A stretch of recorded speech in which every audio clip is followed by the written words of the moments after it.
So I called the meeting to order, and now we're doing roll call for those on the wonderful world of Zoom. Jason Dale, Here. Lainey Quinn. Here. Chris Wright, Here. Abby Seitz, Here. Jose Villalpando, Here. Linda Newton Curtis, Yeah. Brandy Rickard. Here. Very good, thank you. Did somebody say your name? Oh, okay. Thank you very much. Moving on, will open the floor to public comments for anything not on the agenda tonight. I do have a blue sheet for Mr. Brandon Slider. Please, step up to the mic there and, hit the button and say, your name and where you're from into the mic. Good evening. My name is Brandon Slider. I live near Friends Park. So I'm here with my children tonight on a school night, so I'll try and make this brief and we'll head home right after. Thank you for the opportunity to address you. I'm here today as part of a community near Friends Park and also who enjoy the park from outside of our neighborhood. Residents who share a deep commitment to preserving our city's natural beauty and livability as we grow. There's two key things I'd like to bring up today. One is to continue to bring up the concept that we should, as a city, adopt a tree protection ordinance. With increased development, Newburgh needs an ordinance to protect significant trees and green spaces. Neighboring cities have successfully implemented similar policies that balance growth with preservation, and we believe that Newburgh can do the same.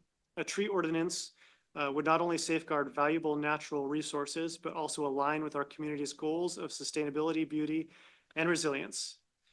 Such a policy would set guidelines for assessing trees that need to be removed or create protections for old growth trees requiring replacements or mitigation.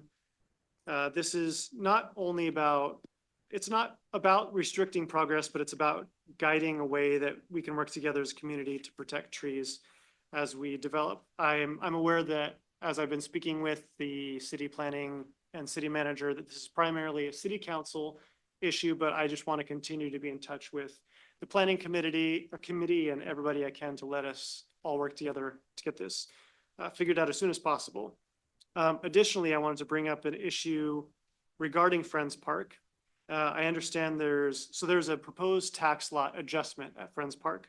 And I understand that this adjustment is classified as a type 1 procedure, which limits public input. However, I would like to respectfully urge the commission to consider the strong concerns that our neighborhood has.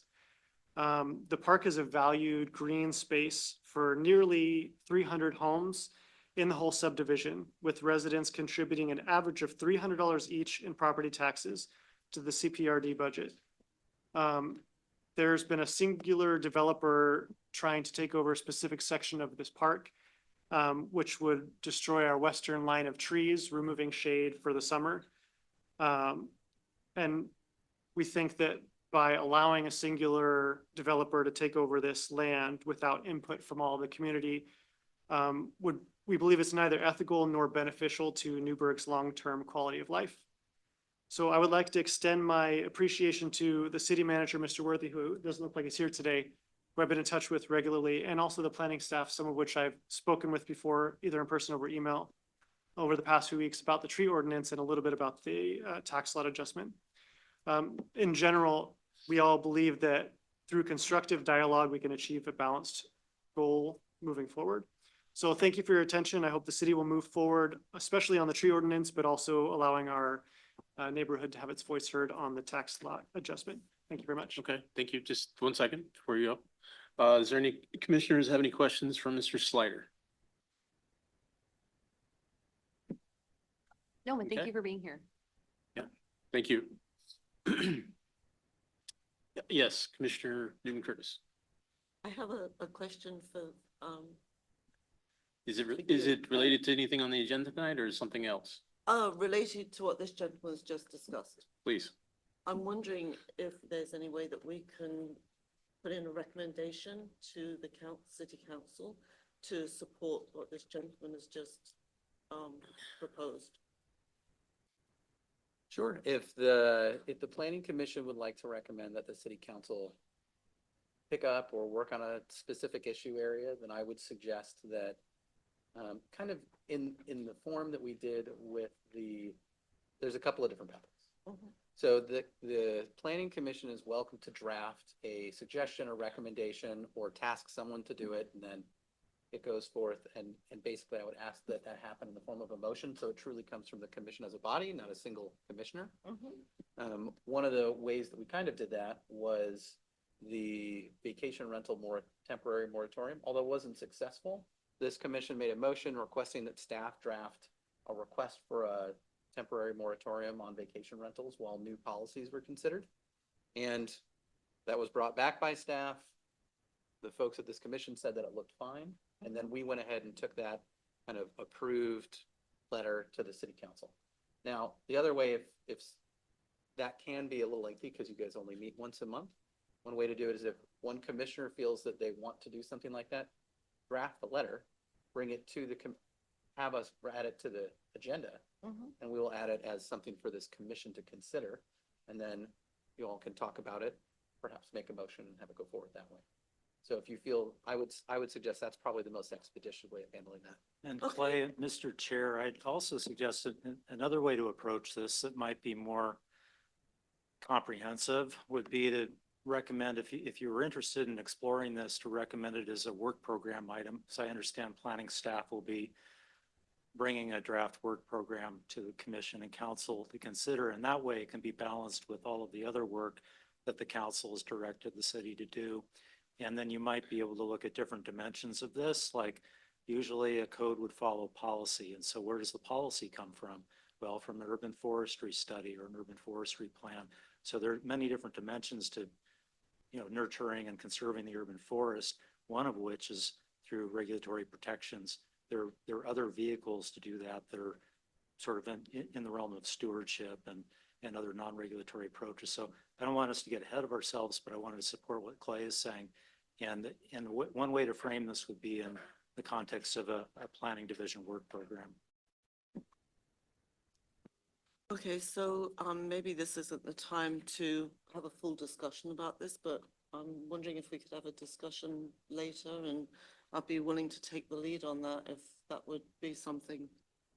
If you would like to, you are welcome to Sure. in the commission. And then the other thing I wanted to say is that we will be talking about the planning division work plan a little more during the staff update portion. So I'll be talking about that.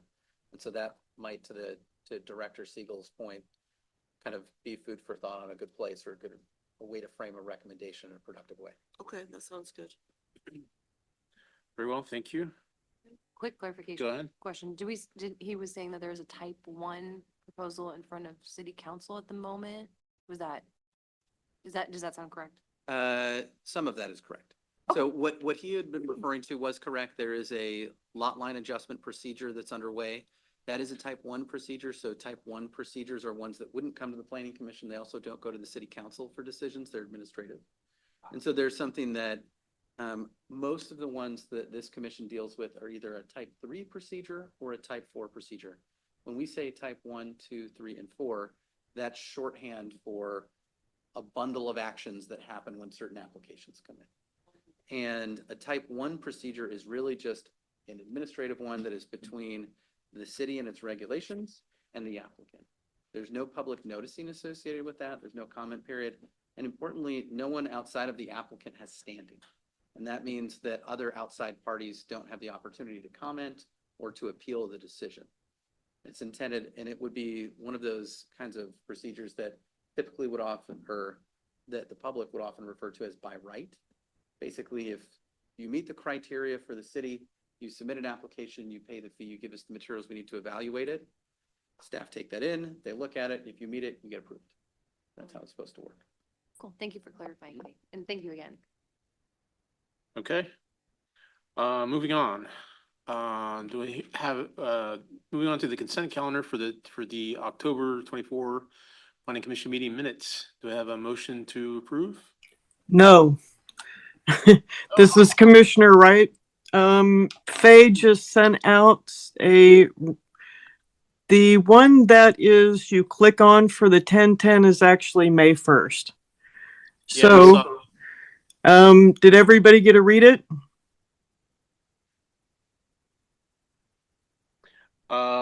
It's a good question. Should we take a couple minutes to read it, or do we feel we're good right now? I'm seeing thumbs up. Seeing two, I'm nodding, yeah. I'm seeing nods. Okay, Commissioners, we do not have to adopt this tonight. We can go ahead and re-release it with the agenda next month, and we'll just have 2 sets of minutes to go over. If you would prefer. that's probably a good idea. Let's That way the public has a chance to let's look at it as postpone well. that. Okay.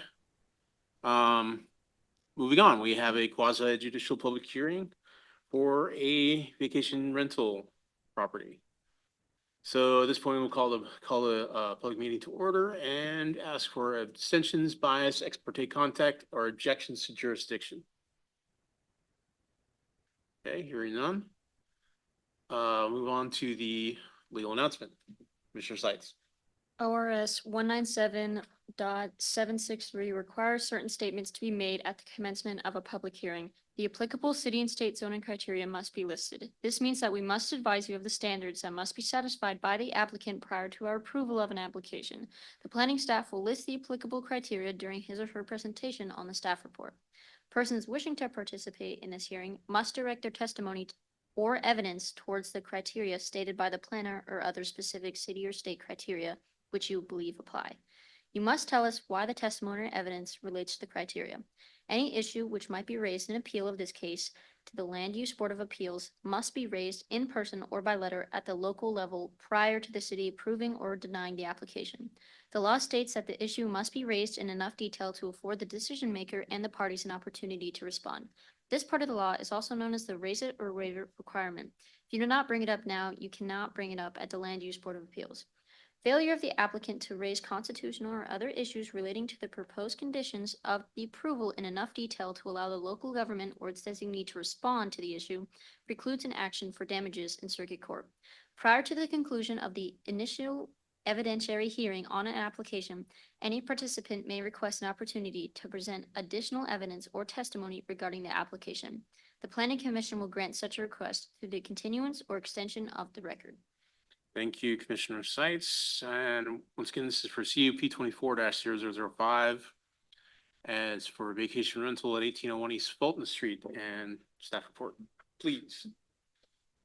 Thank you, Chair. Jeremiah Cromie, Associate Planner for the record. Before you is a vacation rental 1801 East Fulton Street under CP 24-0005. Owner is Neil Potowski. The request conditional use permit as mentioned for vacation rental. Zoning is R2, and an applicable criteria looking at is 15.225.060 and 15.445.300 through 15.445.350. So location, some of you may recognize this. So that intersection there is Fulton and Villa with the George Fox Athletic Fields on your left. And then a picture of the site on your left there. Zoning is R2, medium density residential, as previously mentioned. Utility is currently served by city water and sewer. And East Fulton Street and East Fulton Street, east of Villa Road, is currently a private street. And the parking area, which I'll talk on in a minute, is currently gravel where the proposed parking is. It's kind of hard to see with the shadows and light there, but it does go to a garage on the property. So applicable criteria, 15.225.060, the location, size, design, and operating characteristics are reasonably compatible with the surrounding neighborhood and have minimal impacts on livability or appropriate development of abutting properties. So it's located in an existing single-family home with 2 bedrooms, proposed 2 off-street parking spaces provided in the driveway, and the use is compatible with other residential uses, similar in size and scope to regular rented or owned dwellings. The criteria in 15.225.060, the location, design, and site planning of the proposed development will provide a convenient and functional living, working, shopping, or civic environment and be attractive as nature of use. So location is very close to George Fox, as you've seen in the picture there, within 1,000 feet, as well as being less than a mile from the downtown core. It's also similar in size and scope to a rental longer than 30 days or owner occupied dwelling. And the proposed development will be consistent with the code. So it's consistent with other residential uses, similar in size and scope to other regular or rented or owned dwellings. And then the applicable criteria, including those in 225, 060, and 15445. There's a condition recommended to hard surface the existing driveway to meet the parking area and service driver improvements, because we do require those 2 off-street parking spaces, and the 2 off-street parking spaces are required to be hard surfaced in the code. So in the vacation rental standards, the vacation rental must be single family dwelling, which it is, be registered with city transit lodging tax. Owner has said they will register with the city and pay the required transit lodging tax. The minimum of 2 off-street parking spaces with a maximum of 4 guests, 2 per bedroom, and then weekly waste collection provided by Waste Management, and the premises would include any RVs, tents, or other temporary shelters. And the posting would be on property for the owner, management company, police, garbage pickup, etc. So staff recommends that the commission move to adopt Planning Commission Order 2024-09 with conditions, approving conditional use permit CUP 24-005 for a 2-bedroom vacation rental home at 1801 East Fulton Street, Yamhill County Tax Lot R3217, CA 01700. And the applicant is in the room tonight. Thank you. Thank you, Mr. Cromie. Do we have any questions for staff?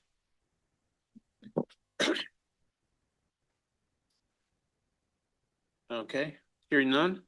Thank you. At this point, we'll open the record for public testimony. Applicants will have 15 minutes. Proponents will have 5 minutes. The primary opponent, if the one happens to appear, will have 15 minutes, and other opponents will have 5 minutes, and applicant will have a 5-minute time for a rebuttal if it's necessary. And I believe we have the applicant here, Mr. Bialostowski. Did I say that correctly? Do you want to step up to the mic? Sure. Left your partner Bloom at home, I guess. You the producers? No, sorry. Probably never heard that. And so just say your name and what you're here for into the mic for the record, and anything you might want to say. My name is Neil Bialostowski. I'm here because I'm requesting a permit for a short-term vacation rental at my home on 1801 East Fulton Street. I've lived in Newburgh for 3 years, and I'm retired, and I came down here to be close to my family, but they're all moving. And so this is my chance to retire in Eastern Oregon, where it's a little bit quieter and close to the mountains. So. Oh, okay. Do you have anything to add that staff didn't say, or anything else you might want to No, add? that's all. Okay. Where in Eastern Oregon? Probably the Grand. Okay, yeah. My family goes back about 100 years ago, back to Enterprise and Lorraine and all that stuff, so. Okay, any questions for Neil here? Yes, Yes. Commissioner Planning Wright. Commissioner Wright. Good evening, Mr. Balatowski. Can you elaborate on the Airbnb that's going to be maintaining your house? Usually to me denotes just repairs.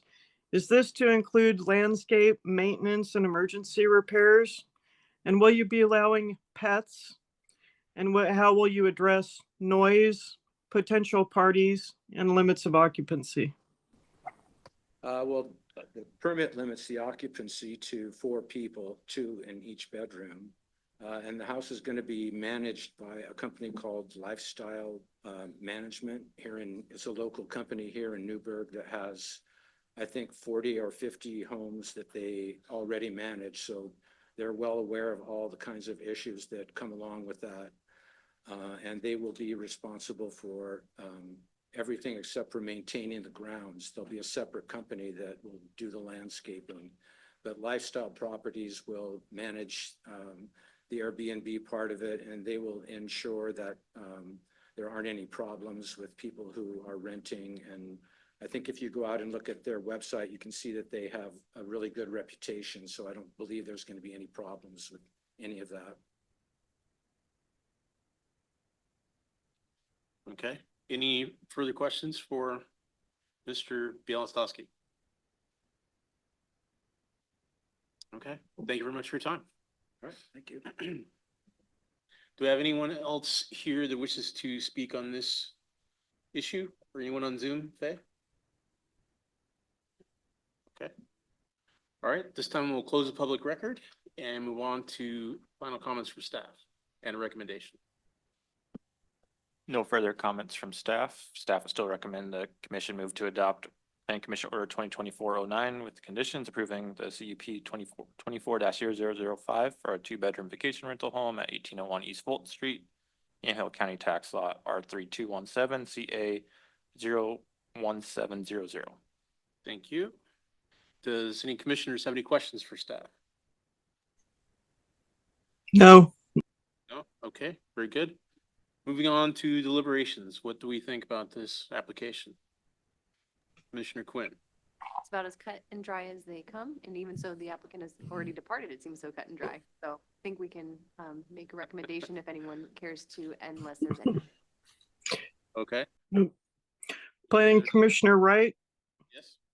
I move to approve Planning Commissioner Order 2024-09 CUP 24-005 with conditions and exhibits A and B and attachments 1 and 2 for a vacation rental home at 1801 East Fulton Street, Newburgh, Oregon. Okay, I have a motion. Do I have a second? Second, I have a motion and a second. Can I get a roll call vote, please? Jason Dale, Yes. Laney Quinn, yes. Chris Wright, Yes. Abby Sights, Yes. Jose Vallabonto, Yes. Linda Newton Curtis, Yes. Randy Rickert. Yes. Very well, motion passes. CUP 24-005 is approved. Congratulations to the applicant. I'm sure he's excited.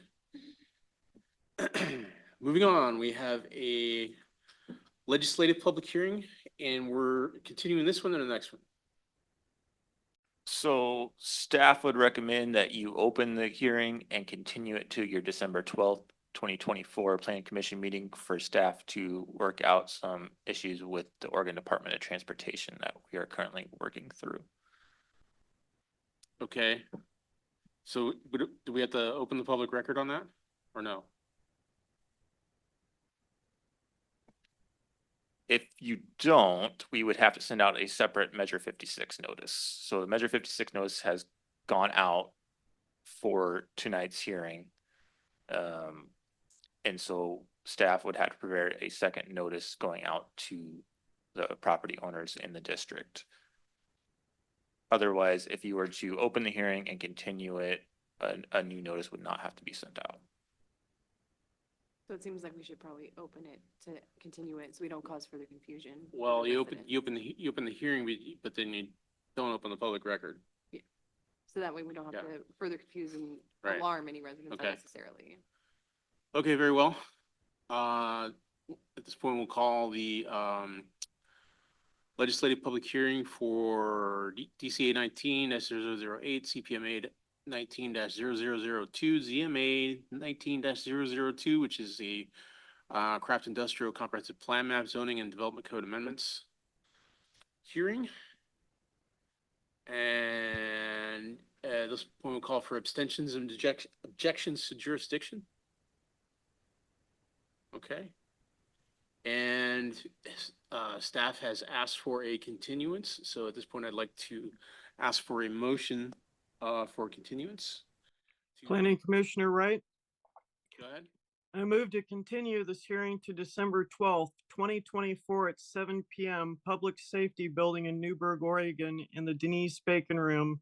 Planning Commission hearing for file numbers DCA 19-008, CPMA 9-002, ZMA 19-0002. Very well, I have a motion. Do I have a second? Second, I have a second from Commissioner Quinn. We get a roll call vote, please? Dale, Yes. Laney Quinn, yes. Chris Wright, Yes. Abby Sights, Yes. Jose Villalpando, Yes. Linda Newton Curtis, Yes. Randy Rickert. Yes. Very well, motion passes. That hearing is postponed until next month. Thank you very much. And I fully expect that to be ready to go next month. Very good, no pressure. At this point, moving on to a work session for a code maintenance package update.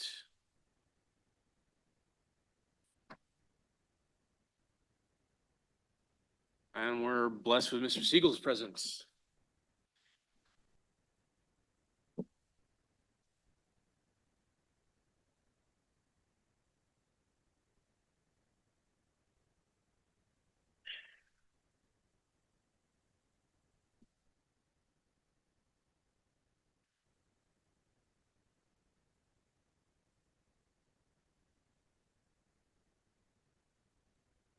Hey, good evening, Chair and members of the commission. It's a pleasure to be with you this evening and to be kicking off our code maintenance update, as we're calling it. We could bring the presentation up, please, Faye. And just by way of background, this is a fairly routine process that most local governments go through for planning codes, because as you know, the legislature is very busy. They're continually putting out new bills and new administrative rules from the state. But beyond that, our city has adopted, or our council has adopted a number of goals. Among those are customer service goals. And so we've taken that to heart in community development, and with Clay and the team, we've looked at our ordinances, and we've looked at it both from an eye toward how easy is this code to use and to administer? How many problems do applicants typically encounter as they're going through the process, and how much of that is attributed or attributable to our code and just the way the code is written, how it operates, how it's administered? How frequently do we find ourselves having to interpret the code in ways that cause delays, unnecessary delays, and cost our customers time and money, and don't always result in the outcomes that the community would want to see. So that's sort of it at a very high level. Kind of the mechanics of this is that we've developed a customer service plan for community development, and code maintenance, or annual or biannual code maintenance, is a critical component of that. And if you think about, any other piece of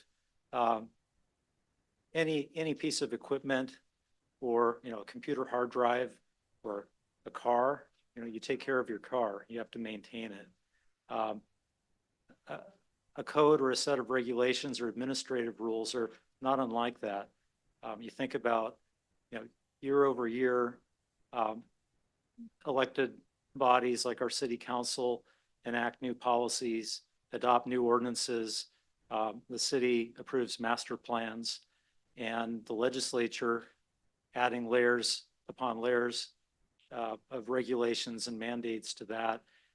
As we go through and we update the code, for example, when your commission and the city council reviewed middle housing regulations that were prescribed by the state, we had to incorporate those into our code, and we did that in a way that we felt was, to the extent that we had any span of control over that, we tried to do that in a way that was thoughtful and met the community's needs.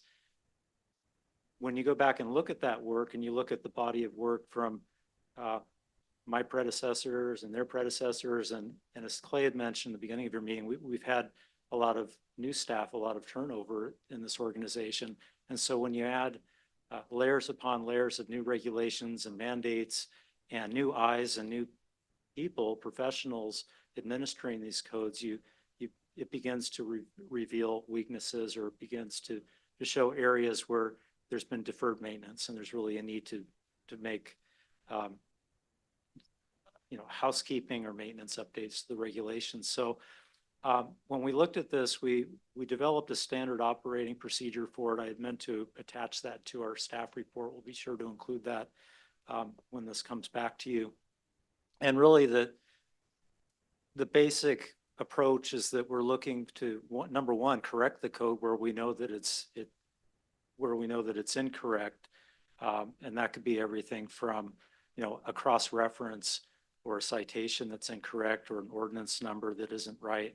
Very sort of mundane things that can interfere with how we do our work day to day. To clarifications, which might be a matter of interpretation where the city planners are approached with the same question over and over again because the text of the development code is unclear or it's contradictory in some ways. And so we've had to interpret the code. So if we can clarify it and make it as straightforward and in plain language as possible, then that cuts down on the delays and the need to constantly having to revisit these same questions. So clarifying the code, just making it easier to read and understand. These ordinances are not really intended to read like a novel or even a user's guide from your favorite furniture manufacturer, but we want to get as close as we can to that so that someone who's trying to read this at the counter, whether it's a planning technician or someone on the other side of the counter just trying to understand what they're looking at, it's as clear and predictable as possible. So then we begin to look at other sort of structural changes or ways to organize the code in a way that's more straightforward. And that might be reformatting. And you'll see in this package of code amendments, there are several areas where there are a lot of strikeouts and underlines and indicating changes where we've removed entire passages, but we've relocated them or we've placed them elsewhere so that it's more of a logical or a more intuitive organization of the code. So that would be a reformatting. There's one instance where we have a separate ordinance or a separate series of ordinances that have adopted various elements of the Springbrook District Master Plan, just to take an example. And as we've reviewed development applications in that Springbrook area, it's become sort of a forensic exercise in going back and looking at these prior ordinances and trying to understand what actually are the regulations for that area.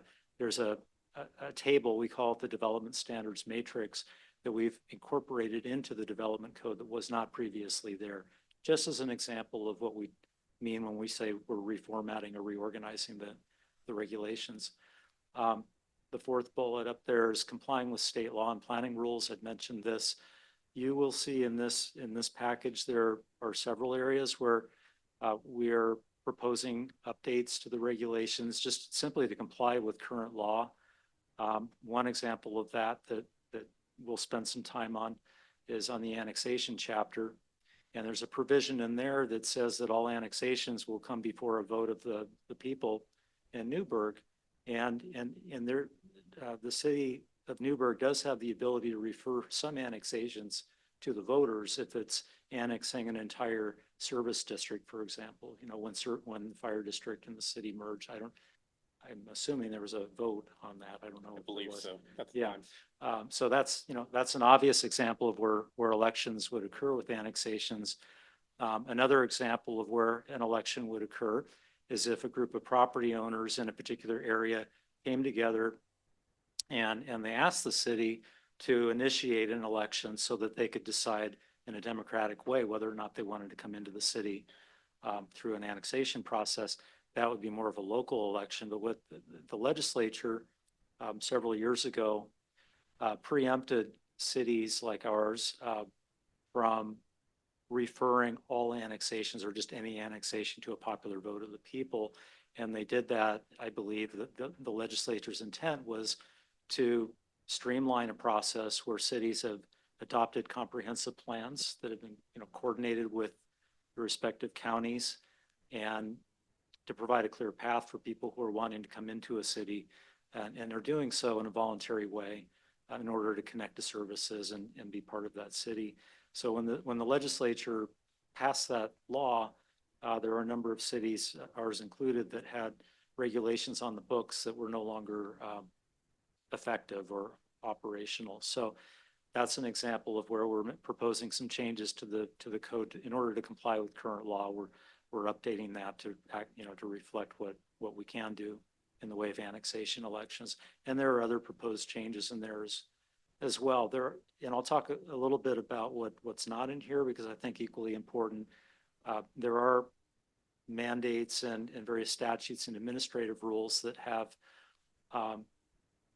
that do affect our sort of span of control over land use. But we have a choice as to whether or not to adopt those provisions into our code or apply the state laws and rules directly. And there are reasons why you may want to do one or the other. And I'd like to talk with you about that too. So complying with current law is an important element of code maintenance.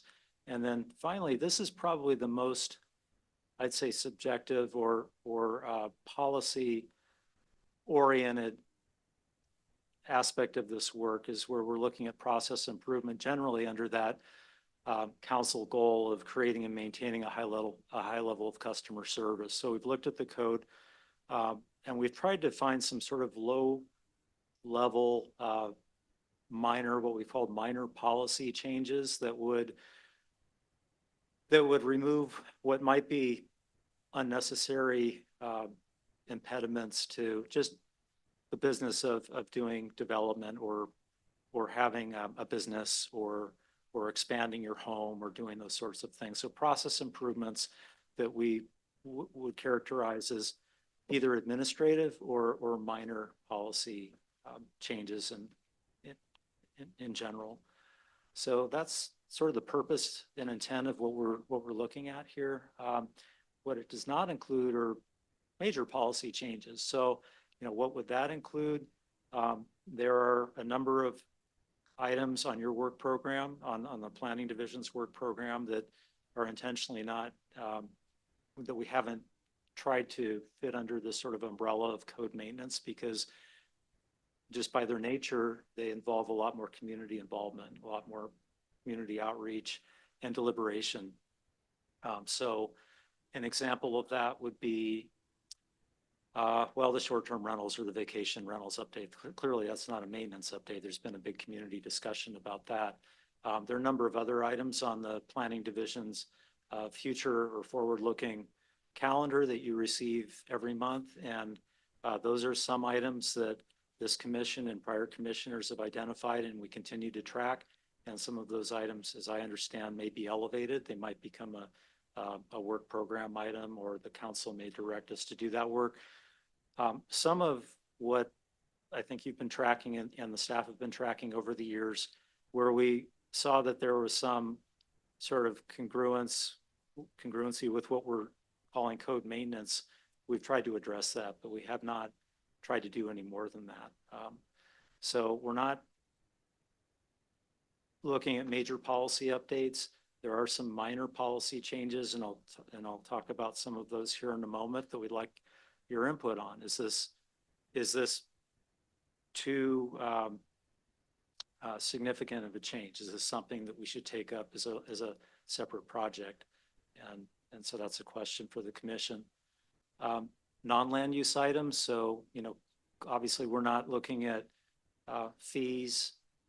We're not looking at changes to I think it's Title 12 that regulates streets and sidewalks, or the utility section of the code. Although all of those provisions are related to development, it's really not within our scope to look at those. Although if we identify areas where there's where there's overlap, or where the commission finds that there's an issue that we ought to address, we'll take that up separately with the engineering division and consider with council direction whether and when to bring those forward.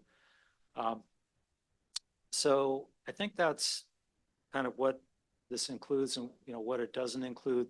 The process that we've recommended has us coming potentially back to you for a second work session if you find that you want to spend more time, you want to dive deeper into any of these topics, and we're prepared to do that on any of these topics if you'd like. before we go to a public hearing in January.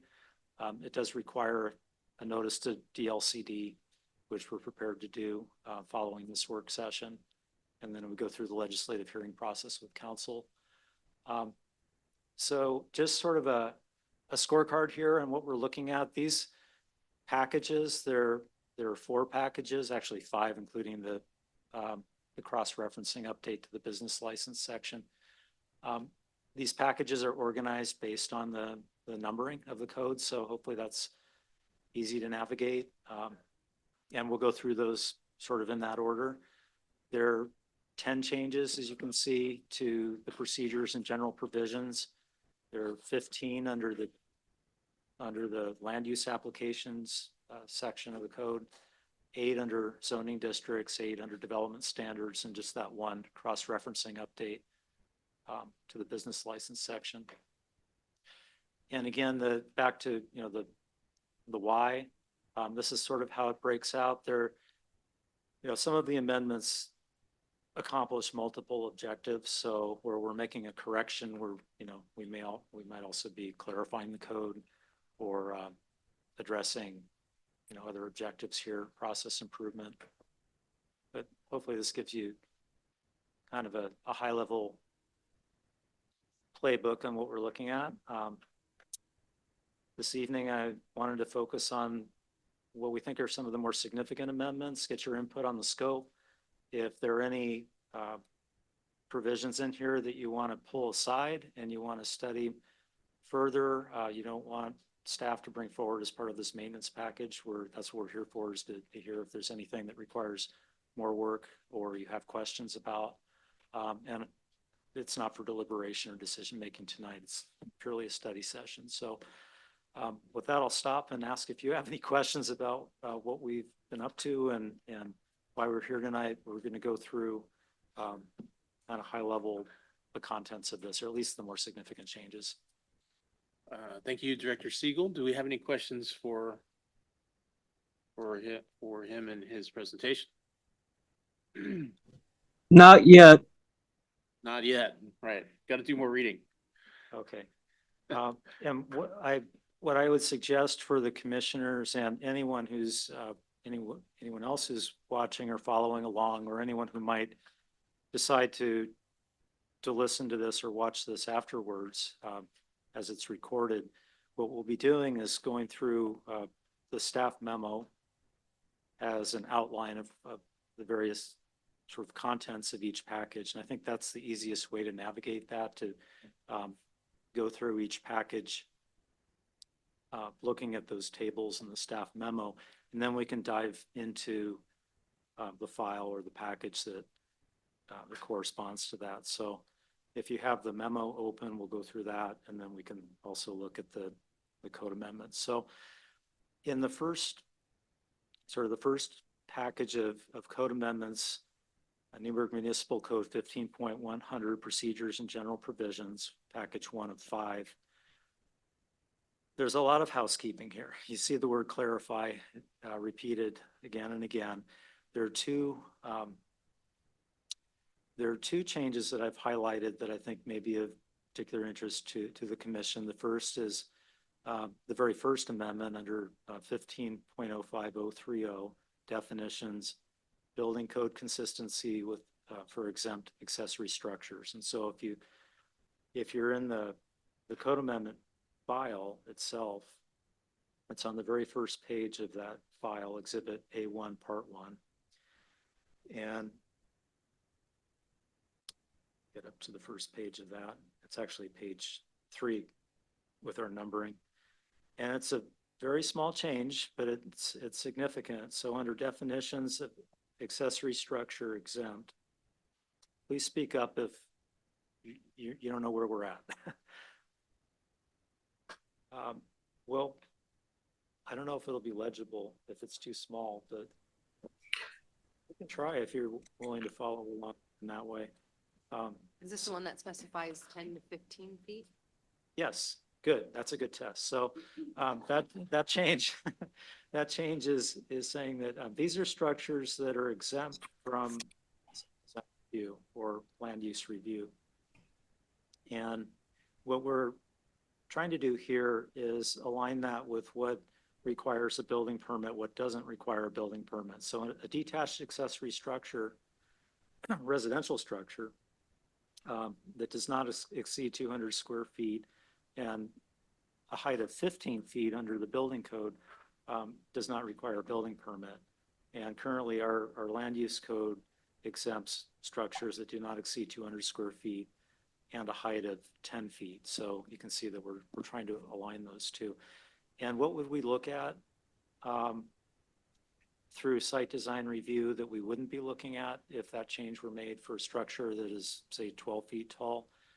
Well, nothing really. We're still reviewing. There's still setback requirements, right, Clay? So the setbacks still apply. There's still height limitations.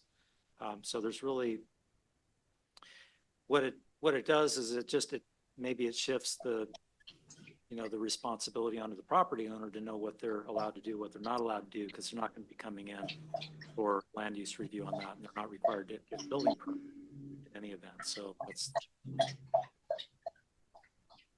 Okay. any questions or? So that it's probably the first one there.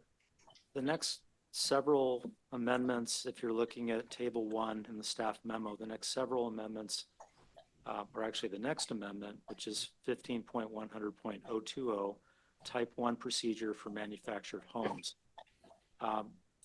This change, if we go on to page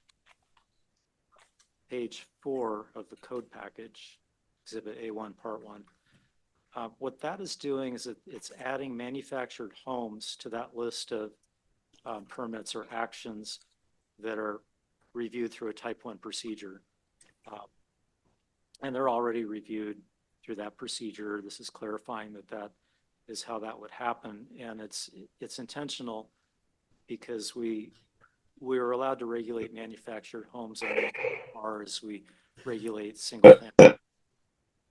Statutes allow types of regulations on manufactured homes, but the review process is essentially the same. And that's why we're listing that there.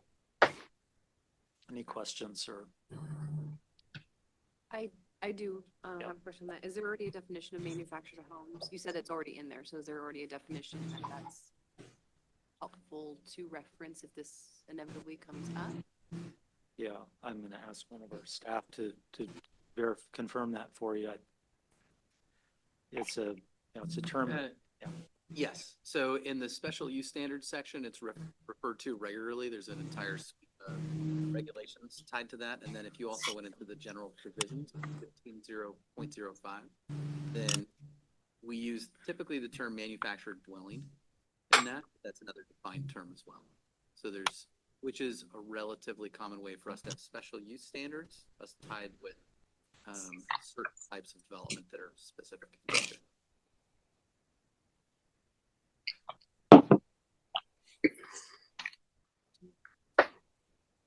So there is a definition for home and dwelling, for manufactured home and dwelling, you said?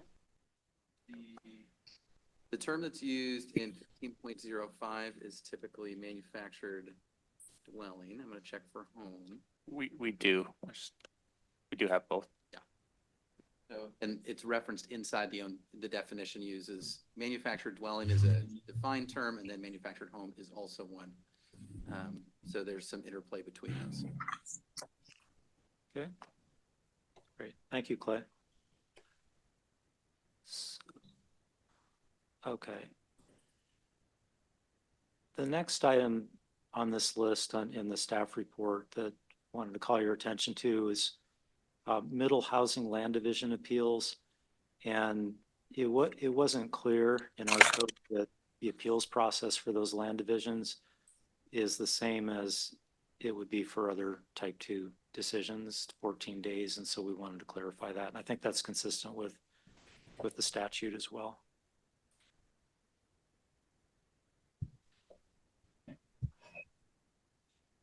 And then the other edits and changes here, we have clarifying that appeal. So see, changing may to must for filing appeals. There's some editing of in several sections that describe what happens when someone appeals a decision. And we wanted to make it very clear that you must file if you, within a certain time frame. If you're appealing, you don't, you know, that time frame is not flexible. And appeals of type 3 decisions are reviewed by City Council. One question that came up under the next item there, 15-100-180, and a recent appeal. I believe it was an appeal of a conditional use permit for a short-term rental case that the Planning Commission heard. And we were asking ourselves whether that appeal before City Council was a new hearing, essentially that the council would accept new evidence, or if it was a hearing on the record, meaning that they would only consider information that was before the Planning Commission. And the opinion of the city attorney was that the way our code is written, that it would be a new hearing. So the council would have the benefit of new evidence that may be presented by the applicant or the appellant. And so this amendment is codifying that or making it clearer. This is Commissioner Wright. I see that the Historic Preservation Commission is also now being included. What type of things will they be making decisions on versus the Planning Commission? Commissioner Wright, can you please refer me to maybe the page number in the. Oh, I'm sorry, it's down further, page 5 of the one you're on right now for appeal procedures. Good. Yeah, thank you for that. Yep, and it's D, as an appeal of type 3 decisions by the Planning Commission or Historic Commission. Thank you for pointing that out. That is clarifying that those decisions, those type 3 decisions that the Historic Preservation Commission makes, which they do for alterations or landmark designations, that those appeals, that those are among the types of appeals that would go before City Council, and that they must be filed within the same time frame that an appeal of a Planning Commission decision would be filed. So it's kind of neat to see that, and their commission being included in these kind of decisions. Them having a real grip on what are the historical buildings and codes of our city. Thank you. Yeah, you're welcome. And so, you know, this is a good example, I think, of why we would sort of frame this as a code maintenance update, because we're not proposing to change the scope or the purview of the Historic Preservation Commission or the Planning Commission. Your respective roles and authority are unchanged through all of this. This is really just clarifying that they are, you know, that their process essentially sort of mirrors yours, and when appeals are filed, this is how they're handled. I guess the last couple of items that I wanted to highlight in this first package, you see on 15.100.250, it's on page 6. I do have a quick Yeah. question on 180 before we move on, if that's okay. Yeah, please do. Before you get too far. Okay, go for it. The crossing out the last line on 15-100-180. So that's saying, like, because you said specifically it has to do with short-term rental, and that's such a big part of what we seem to be doing.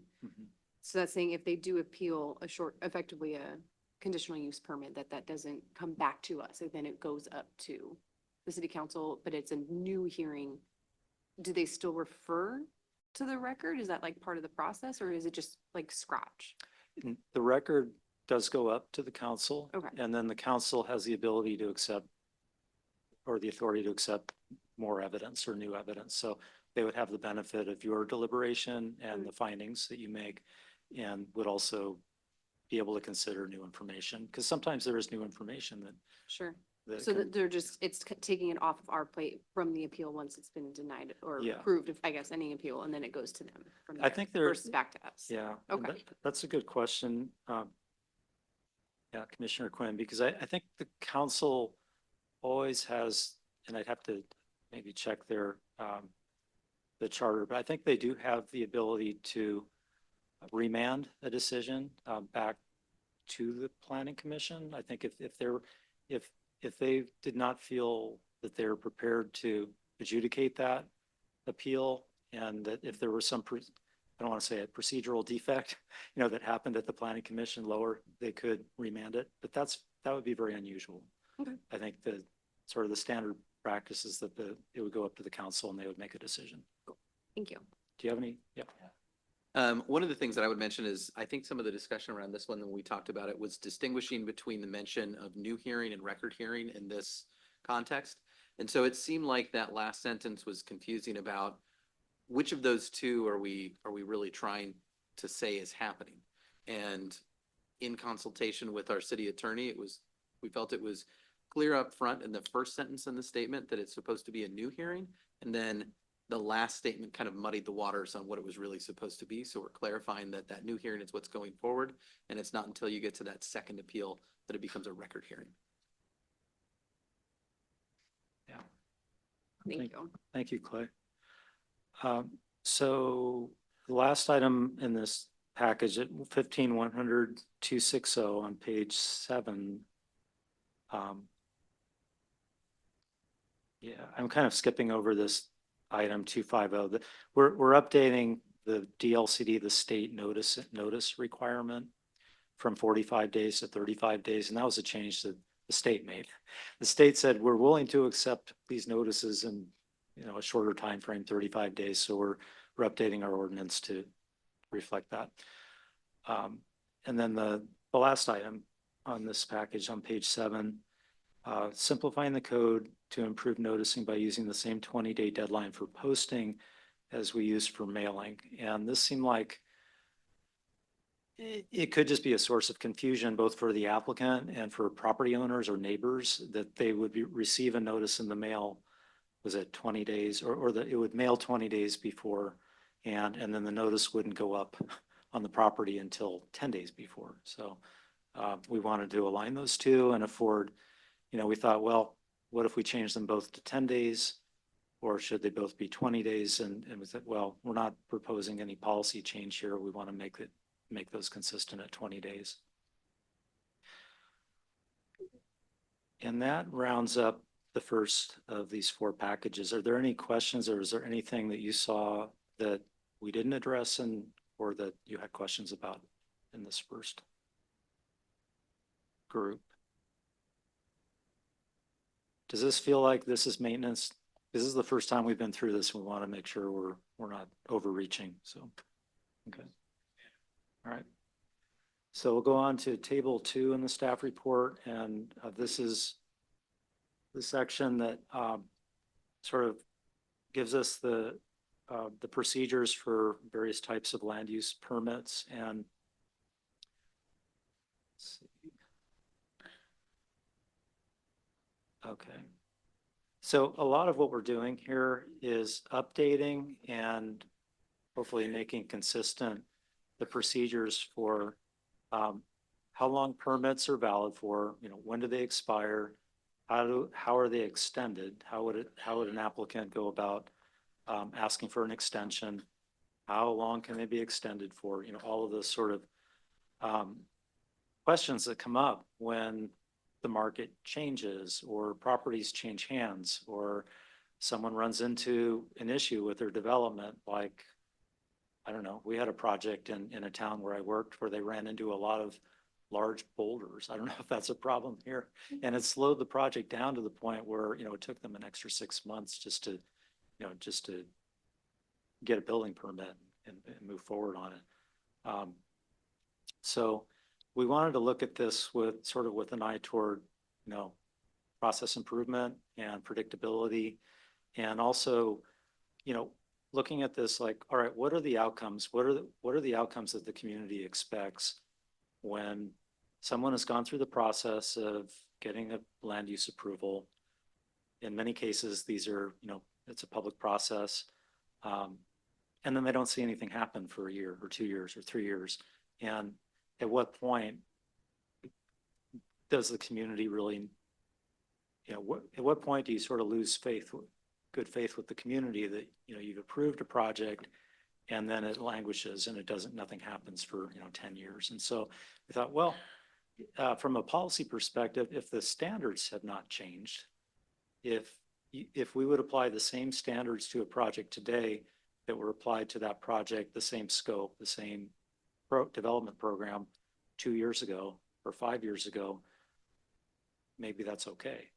On the other hand, if the zoning changes or if the city's adopted new development standards that would change the project in some substantive way, then maybe that's a reason that the project should go back through a review process and either be modified or get a new land use approval. So there are several places in this chapter or in this section where you see procedures are added or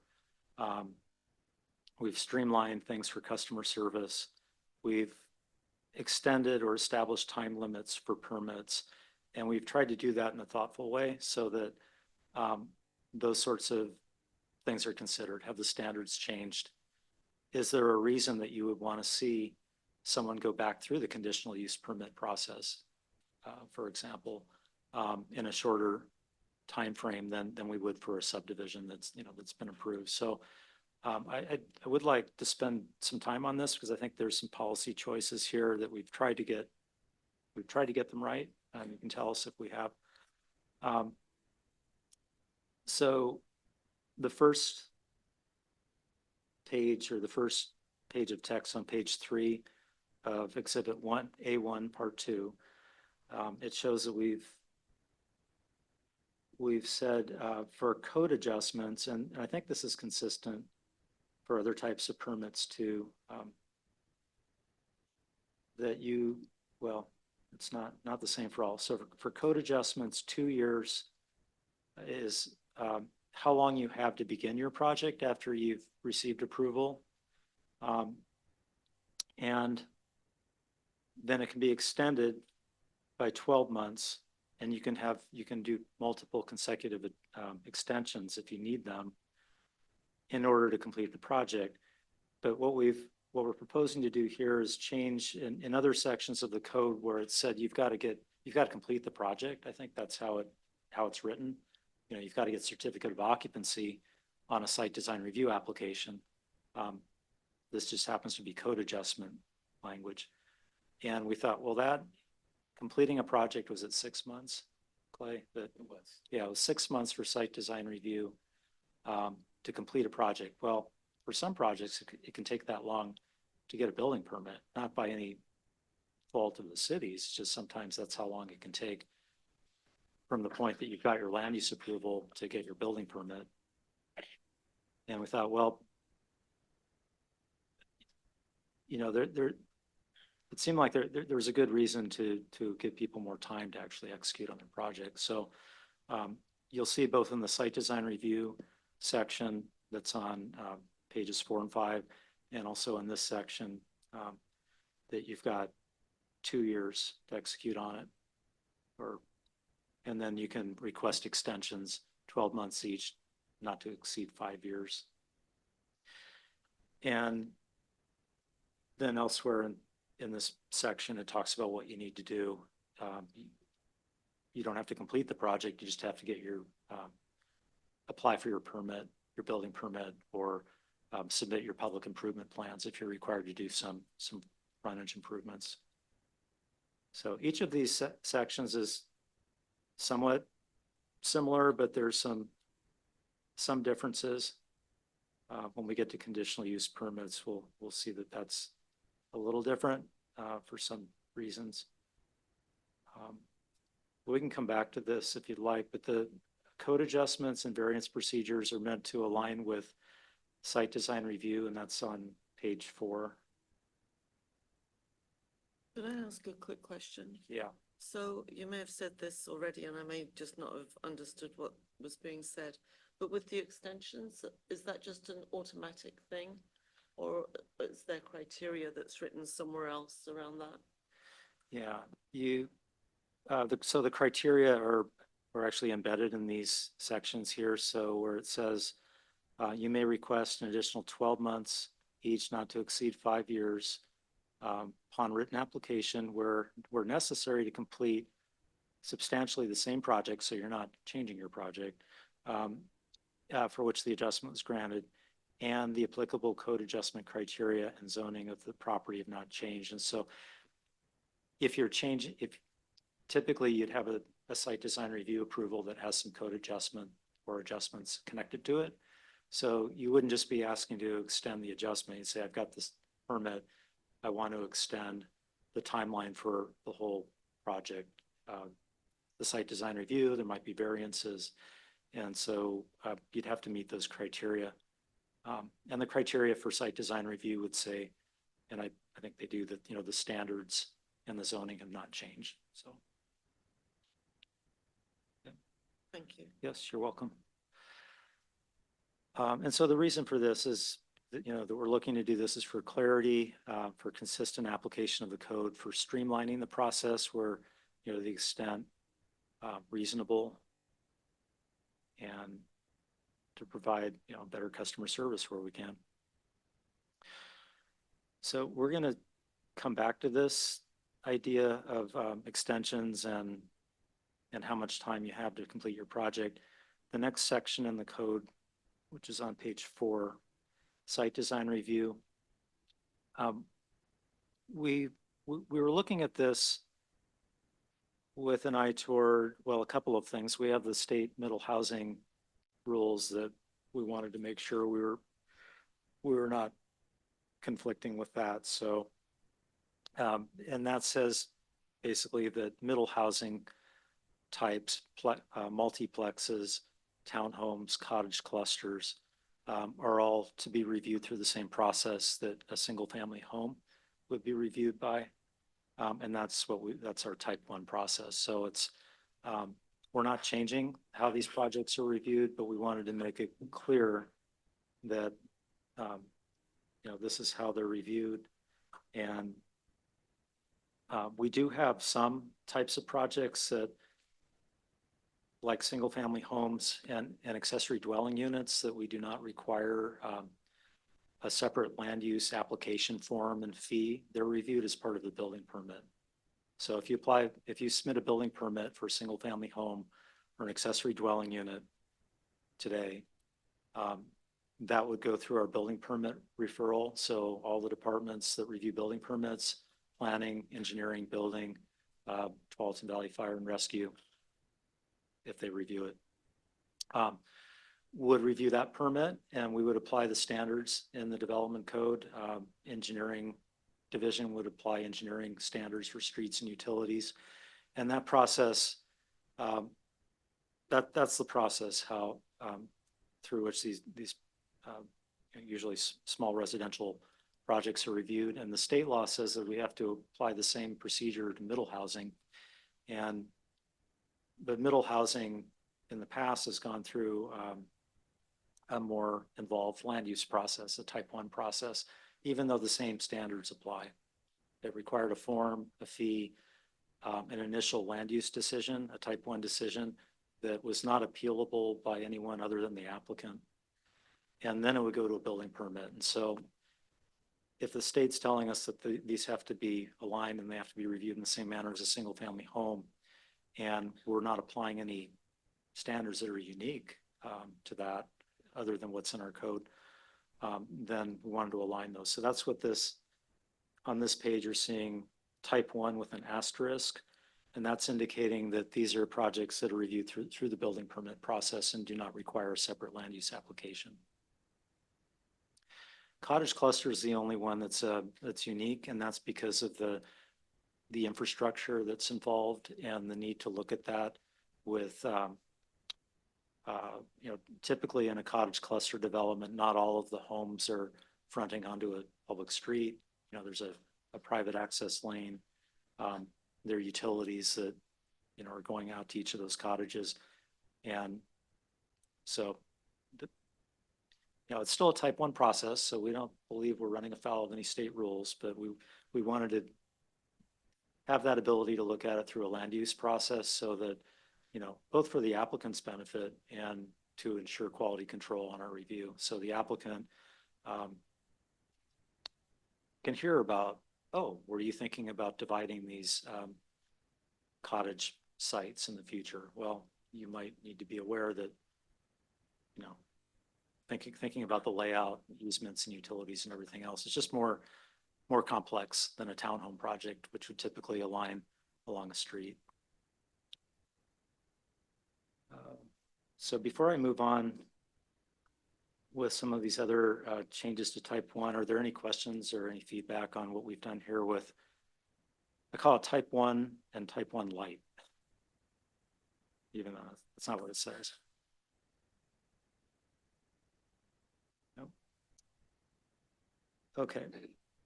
So the next few subsections under type 1, beginning with G, institutional, commercial, or industrial building additions. You'll see that we've made some edits in here. Some of it is for clarity. For example, we added the term building additions because you could have an addition onto a parking lot, or you could have an addition onto a building, or other types of additions, and we want to be clear about that and what types of institutional, commercial, and industrial building additions would be reviewed through a type 1 process as they are today. If they do not exceed 1,000 square feet, currently it's gross floor area. And we've added this threshold of 10% so that it's allowing that to scale. If you have, a 1,000 square foot addition onto a 10,000 square foot structure, that would still fall within the 1,000 square foot allowance. But if you had, a 1,500 square foot addition onto, a 15,000 square foot industrial structure, that would not fall under type 1 under the existing code, I believe, because it's exceeding 1,000 square feet. But what we're suggesting here, and this is a minor, what I call a minor policy change, unless you think it's major, is that ought to scale so that if you have that larger structure, that larger industrial, commercial, or an institutional structure, and you're making that, not de minimis, but you're making that smaller change to it or addition, that too could be reviewed through a type 1 process. And so wanted to get your thoughts on that. It does allow potentially more, volume or more square footage to come in under a type 1 process. I think from just kind of a practical standpoint, what does that look like? How is that any different if that 1,500 square foot addition is going through a type 1 process instead of through a type 2? One difference is that there would not be a public notice. Another difference is that, the review would generally take less time. The city would still have the ability to look at infrastructure, and if the addition I think if the valuation was $35,000 or more, we still have the ability to require frontage improvements. We would still require or ensure that there's adequate utilities to serve that project. So I don't know if Clay or Jeremiah, or if you have anything to add to that, that's kind of our thought process on it. The only thing that I would add would just be that one of the factors we wanted to make sure that we installed in this was proportionality. So proportionality being an important factor when we're thinking about what the city can demand. And so 1,000 is just a number, but we wanted to make sure that 10% represents proportionality and what we're allowing people to do with their property. Yeah, that's a good point. So I have a question on that one. Does it need to say and or then instead of just or? So if it's 1,000 square feet and or 10% of the, because if it's over 1,000 square feet in combination, or if it's under 1,000 square feet, then it would also have to be less than 10% for it not to have a building permit, right? So should it be and or just or? Like, I wonder if that actually clarifies it if it doesn't exceed 1,000 square feet combined.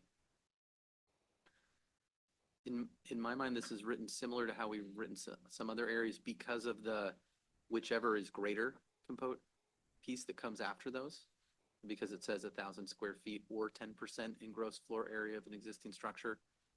and then comma, whichever is greater. So they get to pick from either of those two, either is more beneficial to the applicant.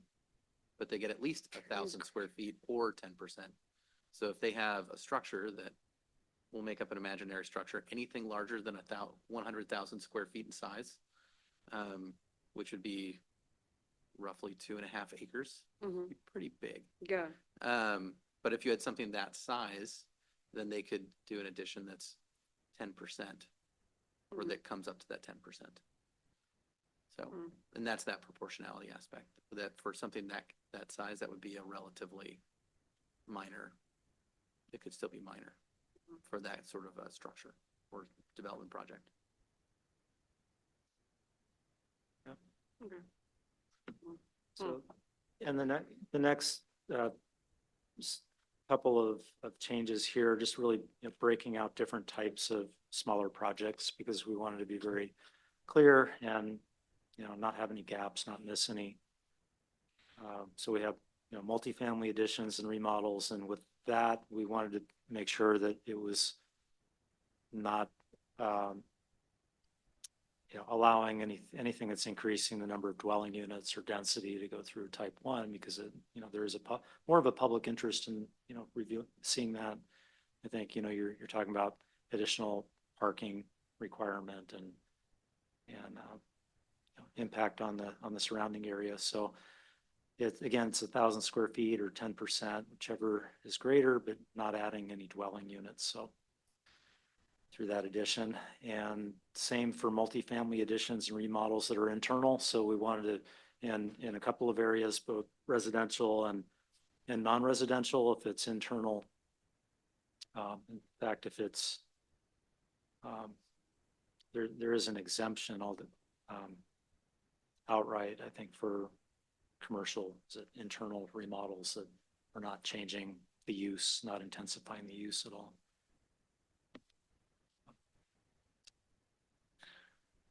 So any questions or feedback on this series of changes in here?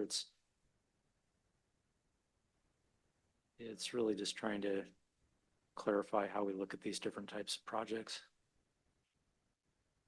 And I wanted to circle back to Commissioner Quinn. If the way that we wrote those, and whichever is greater statement is, you actually think it is still confusing, even though that's how we've written it, I mean, that's still good feedback for us to get so we can consider, is that the way that we should be communicating here or elsewhere? So I didn't mean to shut down that question. No, not at all. I think just the closest context I had to that was when you get a warranty on something where it says like something on a car, it's 1,000 miles or within the first year, whichever comes first. I was trying to think of the clarification between the two, but I don't think I completely read on to the existing structure, whichever is greater. So it sounds like if the city attorney's operated under that before, it sounds like that would work well anyway. So it's the context I had. And it is actually kind of it's going for kind of a similar statement to what Cool. the Okay. example you're using. Great. Thank you.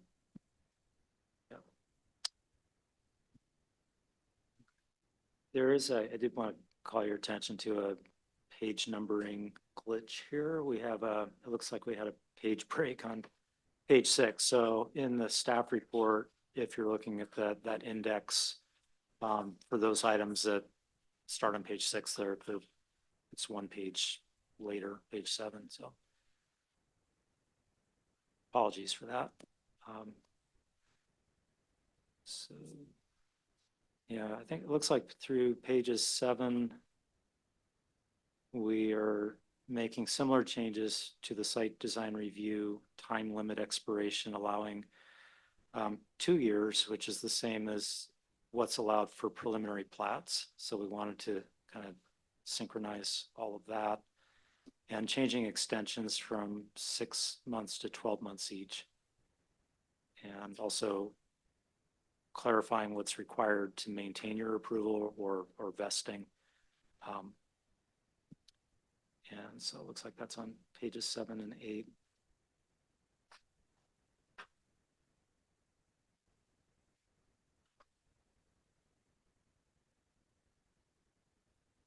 And on page 9, this is where we have some edits to the minor modification or modification language for approved design reviews. And it looks like this paragraph E1 describes what minor modifications are or what they include and how that's reviewed. And we've added that major modifications are any proposed change to elements of the approved plan or conditions of approval not meeting the thresholds in this section. So it's, if it goes beyond that, then it's a major modification, and those are reviewed, I believe, through the same process that the original approval was granted. So.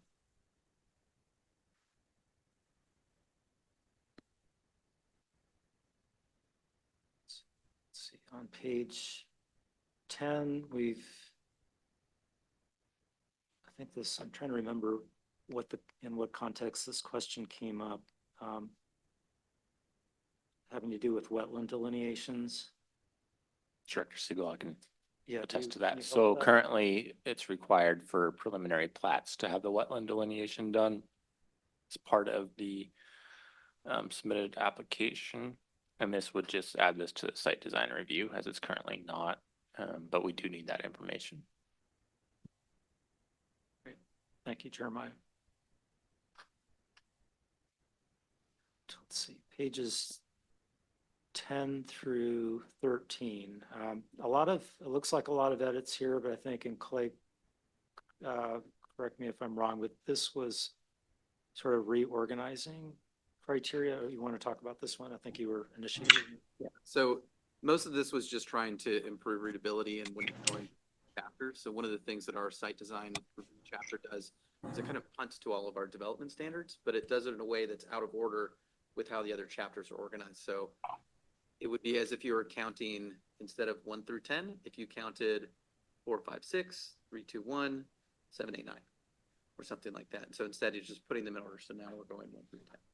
And so that's what we're trying to do in doing this restructuring, so that if you're doing that, if we're looking at those, you would read them in kind of a similar pattern. So there are no changes to the standards themselves or the criteria? Correct. Okay. Okay, so then we'll move on. Gentlemen, this is Commissioner Wright. On the Exhibit A-1, Part 2 Land Use Applications, page 10, number 6. A wetland delineation approved by Oregon Department of State Lands, DSL, shall be submitted for any property listed in the National Wetlands Inventory, or WNWI. Also within a stream corridor overlay or containing unmapped wetlands as determined by the Oregon Department of State Lands or Army Corps of Engineers. In August of 2023, let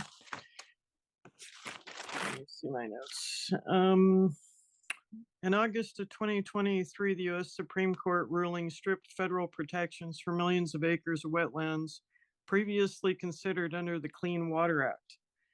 Now, does this, by putting that in there now, will this be considered maintenance, or will it be subject to Oregon wetland laws being a policy change? Because the Department of State Lands has to hear from the EPA and the Army Corps of Engineers about how exactly the federal permitting process will change. Now that could affect the environmental review component. Can you elaborate on that, please? That's a great question. Is this waters of the state issue? Yeah. So the short answer is I don't know how this, I don't know if we're invoking more protection here than what the state would otherwise require. So let us look into that. I think that's a very good question. I don't have the answer, and we're happy to look into that so that we're not adding any more, potentially the ability to designate any more jurisdictional wetlands locally than what the state or the federal government would already require. Thank you very much. Thank you. Okay.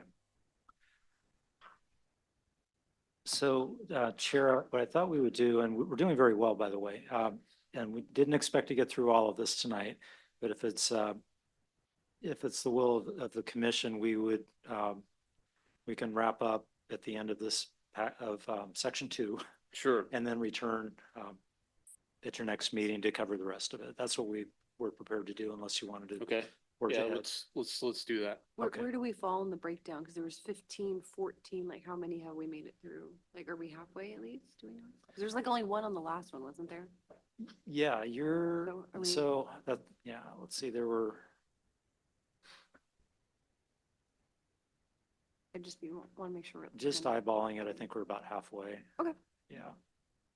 I just didn't want to get a fifth of the way and then put the rest of it on December.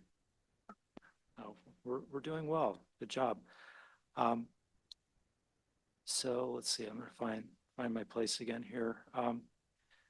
It's a good catch. Thought I was a well up on the latest Supreme Court stuff from this year. I'd forgotten about that one. There is a lot to keep up with, and it may be changing again, so we need to keep up with that. All right, so let's see, on page 9, we were talking about major modifications, so I think we've covered that. We talked about wetlands on page 10. Criteria for design review, that was the reorganization of the criteria that Clay covered, and that extends through page 12. So picking up on page 13, conditional use permits. This is establishing, again, that conditional use permits may be extended by 12 months per extension. In this case, though, we're recommending that conditional use permits have a lifespan that is up to 3 years. And if you haven't executed on it, you haven't opened that business that you got the conditional use permit for, or applied for the building permit that you were intending to do with that permit, then it's expired.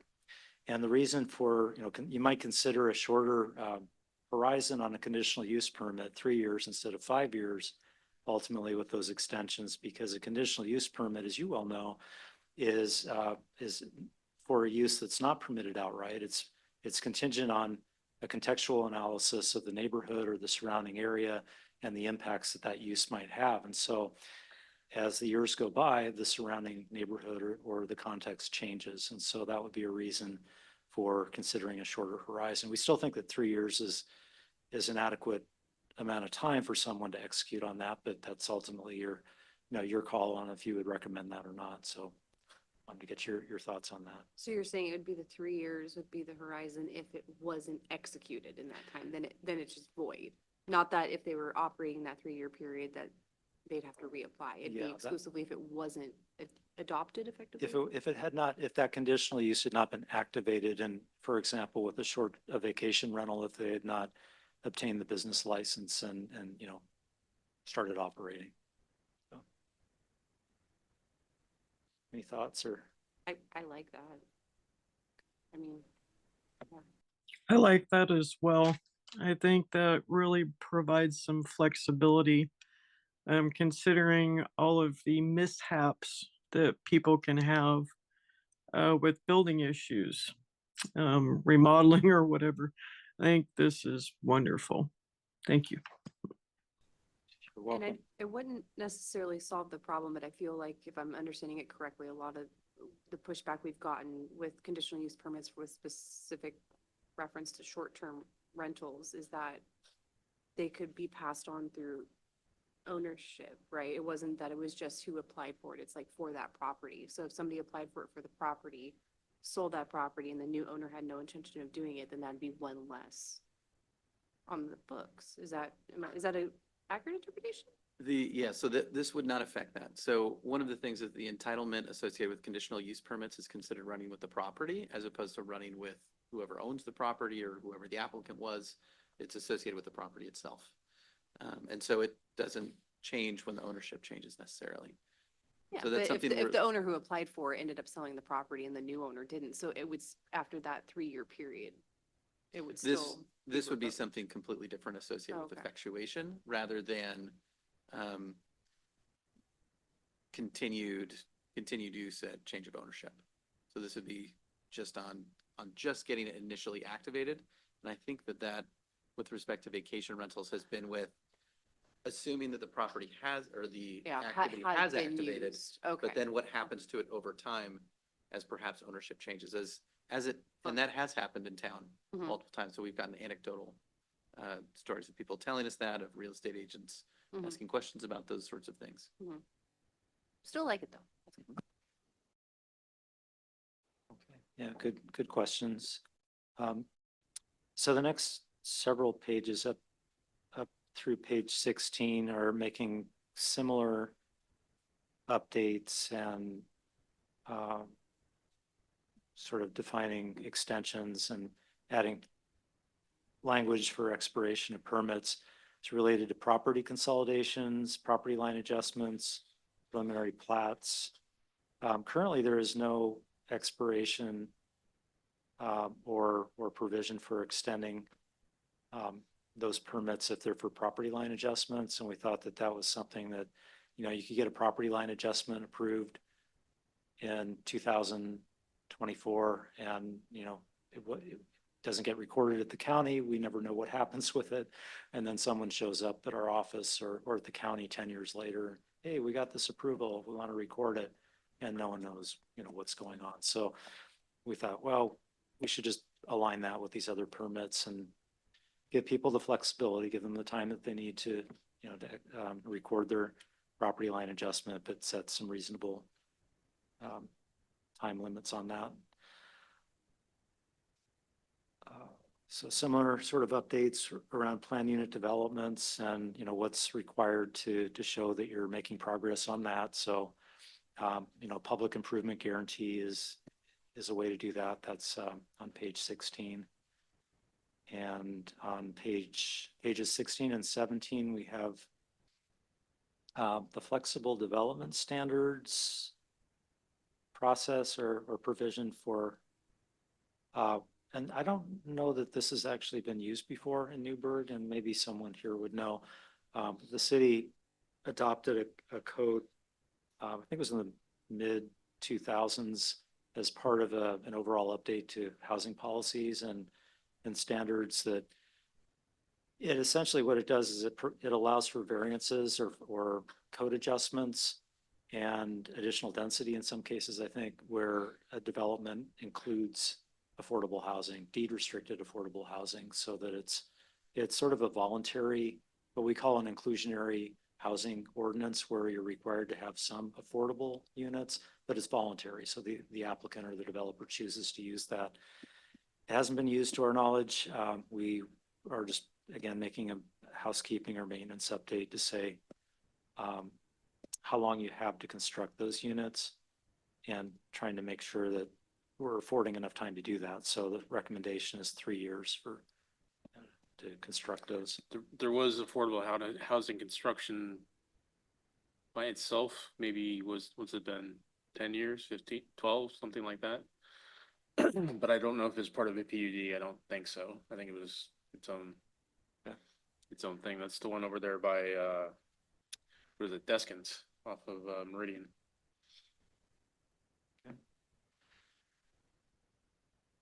So I think I'm sorry, I'm wondering if we could go back to the language under the conditional use permit, where it says a conditional use permit shall expire if the use authorized thereunder has not commenced or a building permit application, including et cetera, has not been submitted. So if the building permit has been submitted, but the actual use of it hasn't commenced, then does that mean that in that case everything's revoked? I mean, I'm not quite understanding the sentence, Okay. how it's written. Okay, let's look at this together. So the conditional use permit expires if the use authorized has not commenced. So that's one way to, okay, you've got your business license for the vacation rental. We would consider that to be commenced, right? Right. Okay, Oh, or, hold on, sorry, yeah. say that again. I missed kind of how you put that together. Okay, so there, it looks like there are two ways that we would consider that to be commenced. One is, or we would consider that to be, a So condition, basically yeah. you can commence, but you don't have to.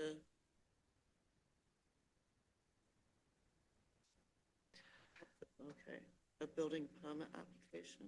Yeah, so, there will not always be a building permit for a conditional Oh, use. yeah, okay, Yeah. sorry, I get it, I understand now. Yeah, we're trying to provide options here. So if the conditional use permit, I'm trying to think of what would be a conditional use of, do we require a conditional use permit for drive-throughs or? Yeah. I was thinking about one that would have construction, so. Actually, you'll have one soon. Yeah, multifamily dwelling in Okay. a C2 district. That's a good example. Does that answer your question, Commissioner? I think so, yeah. Okay. And to be clear, a lot of these, the reason we're going through the same topic on several different chapters is because they often accompany each other.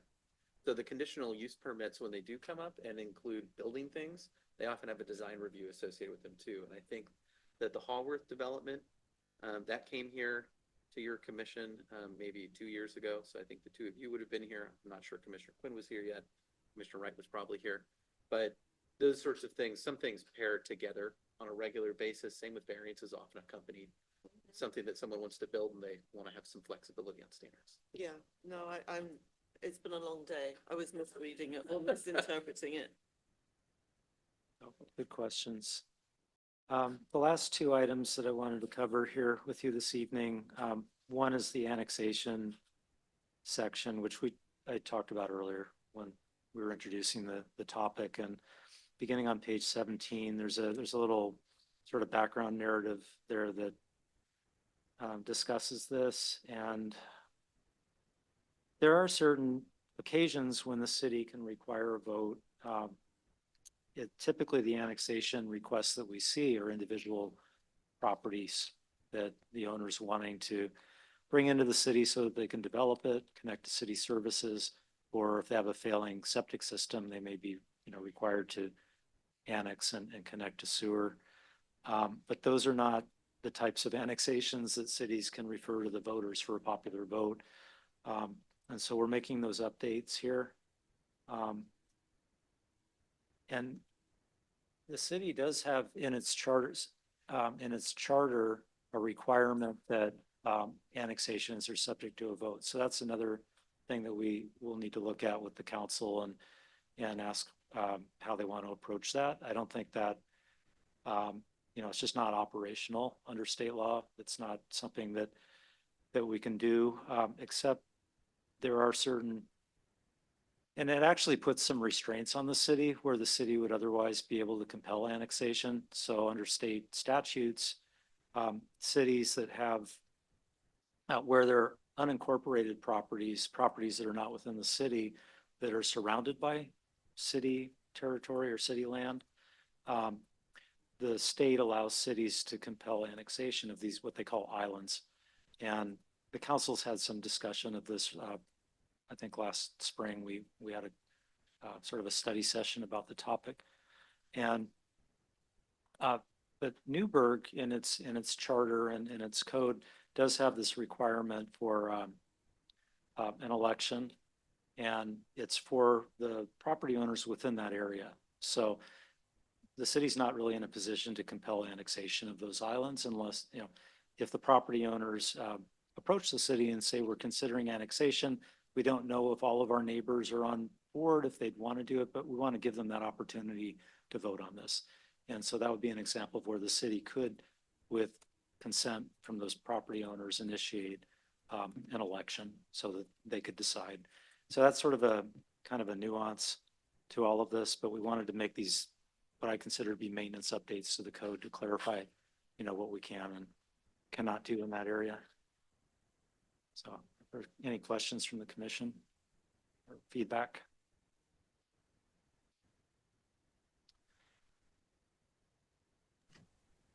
Looks good. Okay.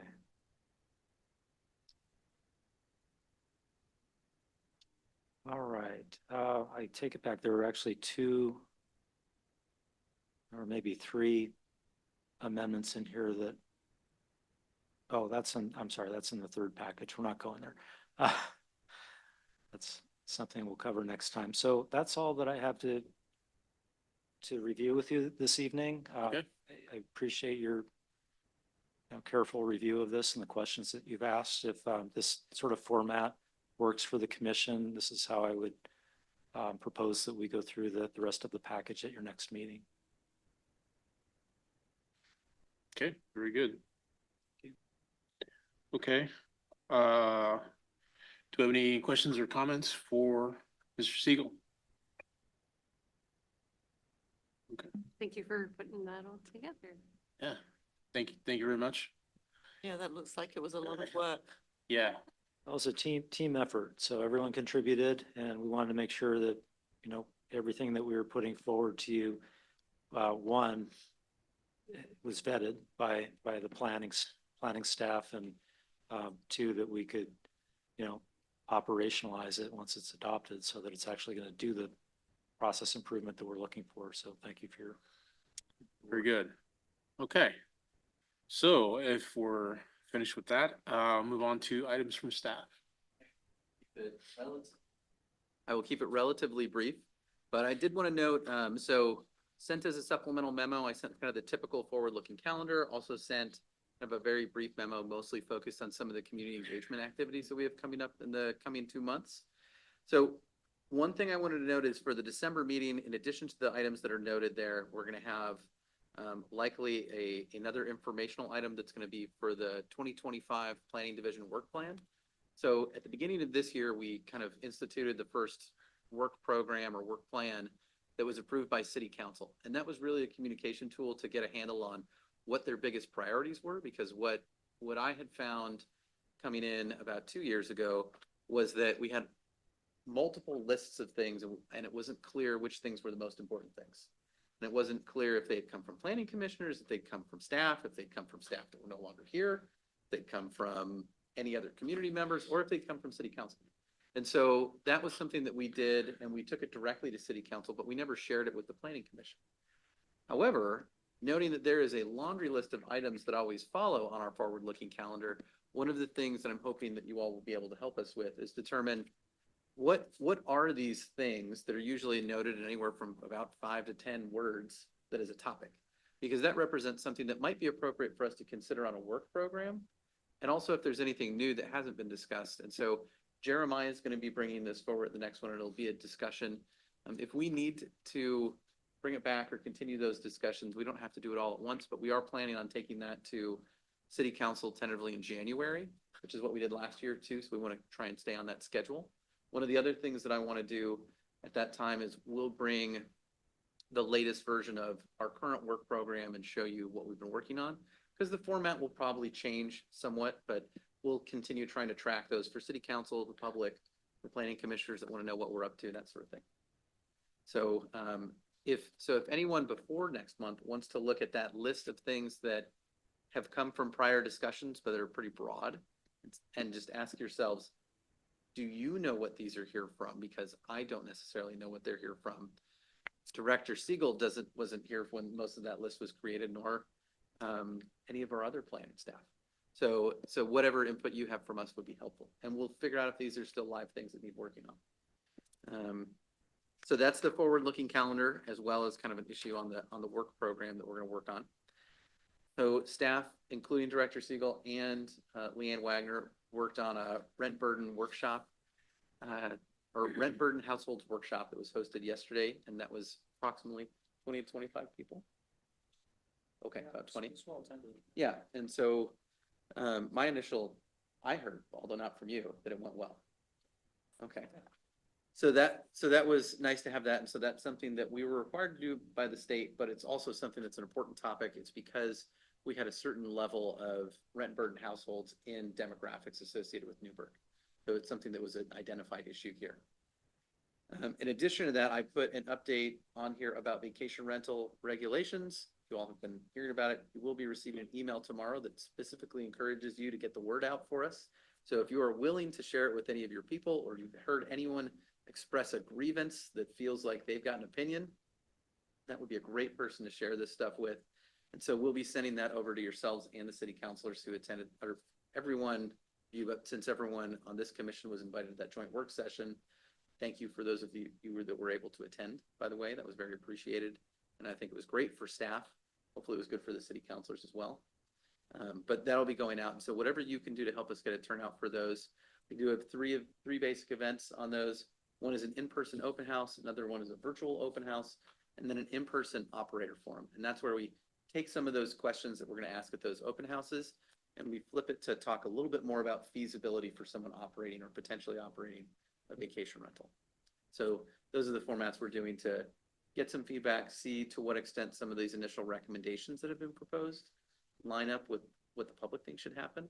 And then we'll be going back. Eventually things will come back to this commission as well as the city council. And that's all I've got for my updates. Very good. Anybody have any questions for Clay? Okay, thank you. Let me check real quick, Chair, if you don't mind. Director Siegel, did you have anything? Thank you for asking. No, I don't. Not this evening. Thanks. Okay. Jeremiah or Faye, did either of you have anything? I would expect at least one more application coming up in January on your calendar. I'll just tell you that much. Okay. Thank you. And other than that, Cagey. yeah. And then there are other items coming back next. Spoiler alert from Mr. Cromie. Okay. Items from commissioners. Commissioner Wright? Go ahead. I haven't been here in September and October, so I wanted to welcome Commissioners Jose Villalpando and Randy Rickert.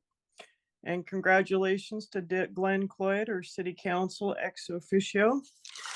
And I wanted to express to Michael Griffiths, I wish him to have a happy and healthy life. And thank you, Michael, for your contributions to your community and the Planning Commission. I will miss you. And this is for our Vice Chair on the Adopt a Tree issue. Last year, I actually inquired to our Honorable Mayor Bill Rosecker, and he got back to me, and the key is that a city council member must agree to take on the project of adopting a tree ordinance or act.